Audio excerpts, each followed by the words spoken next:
On parle sur la première, vous êtes jeune et vous cherchez un métier accessible, plutôt généraliste.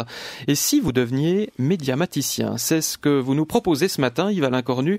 Mais médiamaticien, c'est quoi exactement? C'est assez méconnu finalement comme métier. Oui, c'est assez méconnu. Il suffit d'en parler un peu autour de soi pour s'en rendre compte. On ne sait pas très bien de quoi il s'agit. En fait, c'est le métier de base dans le secteur des ICT, donc c'est les technologies de l'information et de la communication. Le médiamaticien est un touche-à-tout. Il fait un peu d'informatique, du multimédia, du marketing et de l'administratif. Cette profession est reconnue au niveau fédéral par un CFC depuis une dizaine d'années déjà. Mais visiblement, ça ne décolle pas, et les places d'apprentissage manquent. À tel point qu'au centre professionnel d'Yverdon-les-Bains, là où sont formés la plupart des apprentis médiamaticiens de toute la Suisse romande, une classe de première année nous a envoyé une sorte d'appel au secours pour qu'on en parle avant que ce métier ne sombre dans l'oubli. Alors avec nous justement pour en parler et pour répondre à cet appel au secours, le plaisir d'accueillir Roland Besse. Bonjour. Bonjour, merci de m'avoir invité, de pouvoir clarifier toutes ces questions. Mais je vous en prie, on va le faire tout de suite. Je salue aussi toutes les auditrices et les auditeurs qui nous écoutent, car c'est pour eux. Ils seront touchés. Merci beaucoup, Roland Besse, donc responsable formation de l'association romande des médiamaticiennes et médiamaticiens, acronyme AROM, à Yverdon. Vous êtes basé à Yverdon. Alors c'est quand même assez inhabituel qu'une classe d'apprentis nous sollicite de cette manière pour qu'on parle d'elle. Ça va si mal, cette filière médiamatique? Alors, cela va si mal pour les jeunes qui sont en recherche d'un apprentissage et d'une place d'apprentissage dans ce métier, car malheureusement, comme vous l'avez constaté, il est méconnu.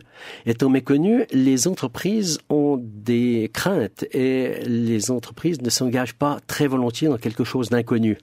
Raison pour laquelle beaucoup de jeunes cherchent des places désespérément. Et ils préfèrent souvent attendre une année, faire un stage linguistique.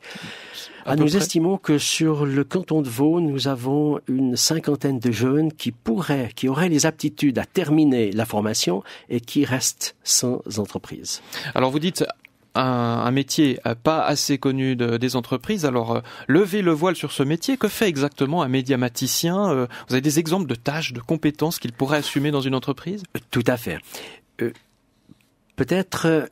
Pour débuter, je corrigerai légèrement cette idée de touche-à-tout qui est évoquée et de généraliste, parce que cela fait penser à quelqu'un qui connaît beaucoup de choses, mais rien de particulier. Oui, c'est le principe du généraliste. Exact. Alors qu'ici, nous avons plutôt une formation qui est polyvalente, qui a plusieurs jambes, dirons-nous, et sur lesquelles on peut s'appuyer. Le métier et la partie théorique englobe toutes ces jambes pour qu'il y ait un socle solide. Et ensuite, en fonction de l'entreprise, elle peut être davantage dans un secteur plutôt qu'un autre. Alors, je rappelle les secteurs que nous avons. Par ordre d'importance, dirais-je, il y a tout le secteur du web, avec une part informatique, puisque le médiamaticien doit pouvoir gérer son outil informatique, y compris celui d'un petit réseau d'une entreprise, avec une vingtaine de postes. Ensuite, il y a tout l'aspect image, design, de préparer des flyers, de préparer des affiches, de préparer aussi des images sur écran.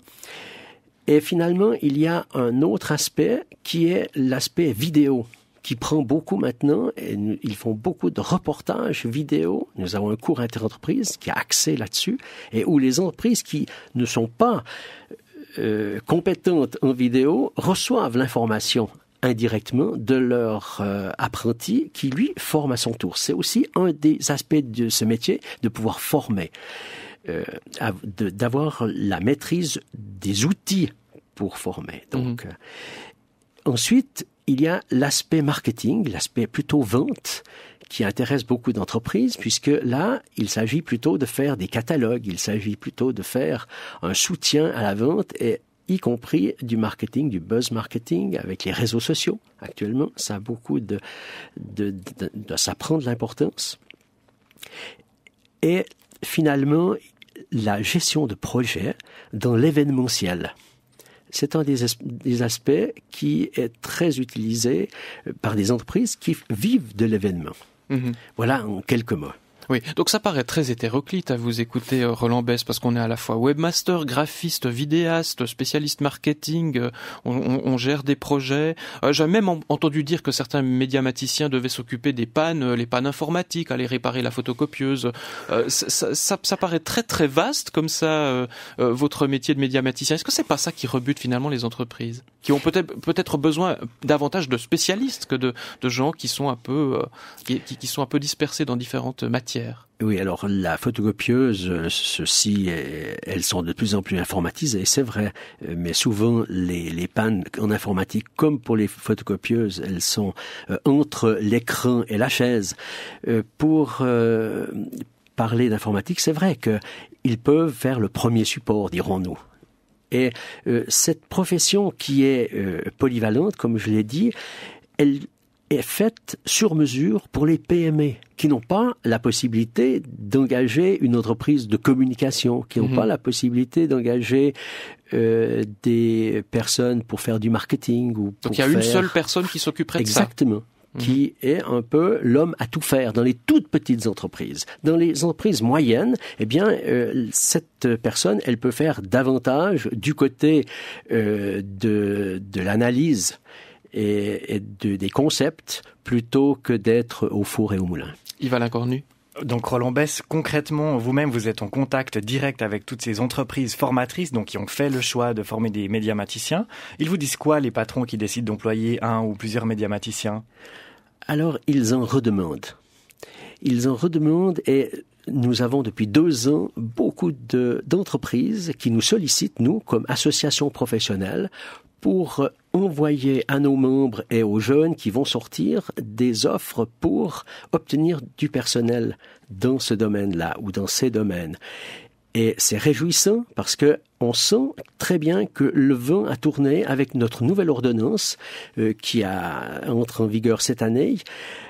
Nous avons mieux apporter des soutiens aux entreprises, mieux définir le métier comme un métier de base de la communication. Et sur ce métier de base, on peut construire différentes vocations et différents choix professionnels, que ce soit dans le marketing, que ce soit dans le web, que ce soit dans la vidéo ou le côté audio.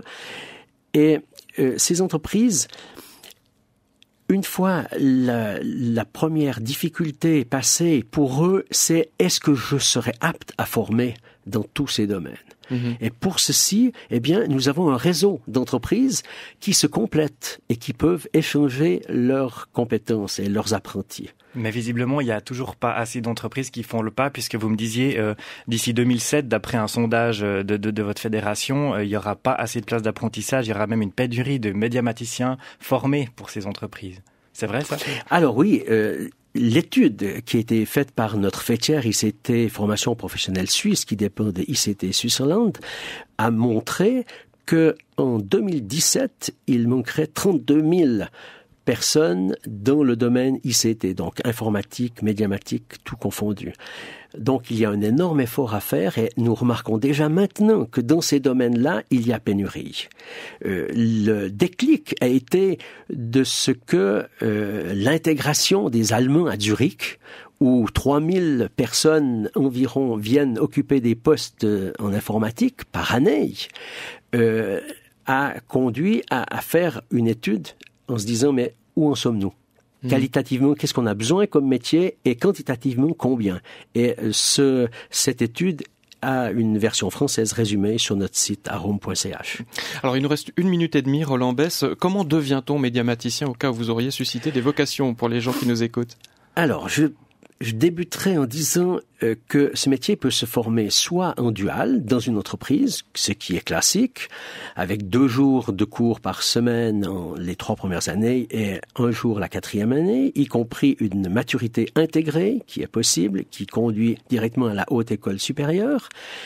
Et nous avons à côté de cela des écoles des métiers qui forment en 4 ans aussi, avec 1 année de stage en entreprise, 2 fois 6 mois pour respecter la loi qui dit que les stages ne doivent pas être plus longs que 6 mois. Autrement, il faut faire un nouveau contrat. Et ça se passe où? Ça se passe à Yverdon? Alors, les écoles des métiers se trouvent à Neuchâtel et à Sainte-Croix. avec chaque année environ pour l'une 50 et pour l'autre une quarantaine d'élèves. Et puis il y a la possibilité éventuellement très rapidement après de se spécialiser. Évidemment, quand on est médiamaticien, on ne reste pas médiamaticien toute sa vie. Alors les filières sont nombreuses et certainement c'est un des métiers qui a le plus de filières pour accéder à des brevets, que ce soit du côté du marketing, de l'informatique, du multimédia, du côté des diplômes, du côté d'écoles supérieures. Nous avons Eracom qui forme en multimédia. Donc là, la palette est très large.